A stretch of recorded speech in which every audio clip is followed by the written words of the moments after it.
লাগছে। আমরা কোন রাজ্যে বসবাস করছি? মায়ের হাতে 500 ধরিয়ে দিচ্ছে, মায়ের যে সন্তানটা স্কুলে যাচ্ছে পর্যাপ্ত পরিমাণে সেখানে শিক্ষার কোনো পরিকাঠামো নাই। একথাই যখন আমরা বলছি তখনই আমাদের দেখে দেওয়ার চেষ্টা হচ্ছে।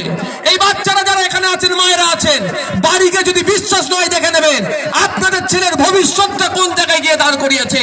ক্লাস 4 এর বাচ্চাকে ডেকে বলুন ভাই 4 এর অঙ্কটা একটা করে দিতে বলুন, তো দেখবেন পারবে না। ক্লাস 4 ইংলিশে বানাল বলতে বলুন, পারবে না, কারণ শিক্ষা ব্যবস্থাটাকে ধ্বংস করে দিয়েছে। এই বাচ্চারা যেখানে যাচ্ছে প্রাইমারির কথা বলছে, যেখানে বুনিয়াদী শিক্ষা, যেখানে বেসটা তৈরি হয়, যেখানে মেন শিক্ষাটা যেখান থেকে আমরা পাবো সেই জায়গাটাকে শেষ করে দিয়েছে। অভিষেক বাবুর মেয়ে তার প্রাইমারিতে পড়ছে না, ও কি বুঝবে এখানকার জ্বালাটা?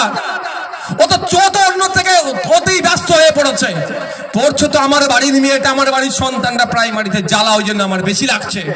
ওই জন্য আমি বলছি যদি আমার কথা মিথ্যা হয় আজকে বাড়ি ফিরে যাবেন, আপনার ছেলে মেয়ে যারা পড়াশোনা করছে 5, 6 পড়ছে, 3, 4 পড়ছে, যে জিজ্ঞাসা করবেন অঙ্কের বইটা খুলে দেবেন, বলে বাবু এটা অঙ্কটা করে দিত, মিলিয়ে দেখে নেবেন যে নওশাদ ভাই সত্য কথা বলছে কি মিথ্যা কথা বলছে। দেখবেন অঙ্ক করতে পারছে না। কারণ কি? এরা বাচ্চা, এখন তারা হই হই খেলাধুলাতেই মত্ত। স্কুলে যাচ্ছে 3টে টিচার, তো 400 ছাত্রছাত্রী আর 3টে টিচার, যেই তালা খুলছে সেই ঘন্টা বাজাচ্ছে, সেই প্রেজেন্ট করছে, আবার সেই মিড ডে মিলের একটা নোডাল অফিসারের কাজ করছে, নোডাল টিচারের কাজ করছে। পড়াবে কখন ভাই? ফলে কি হচ্ছে? স্কুলে যাচ্ছে, মিড ডে মিল খাচ্ছে, একটু খেলাধুলা করছে, হই হই করে আবার বাড়ি ফিরে আসছে।